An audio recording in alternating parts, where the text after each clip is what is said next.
Technology in China is on another level. Hefei is a brilliant city. In China, it's incredible, yeah.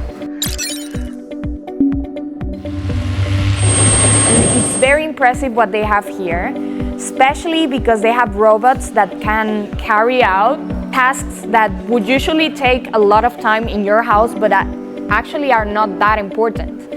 So I think in the future they will save a lot of time for you, and I think the most useful thing will be for old people, because my grandma is 95 years old. She cannot already carry out a lot of these tasks, and I think even though right now they're in a very early stage, in the future they would be of great use for somebody like her. Hefei is a brilliant city. They're doing industry work, service work, and even this one behind me, if you're about to see, with this logistic work, so many different applications. And I think that Hefei is really leading in terms of its robot production and its robot industry in China. It's incredible, yeah. We're doing this together and it's very, very fun.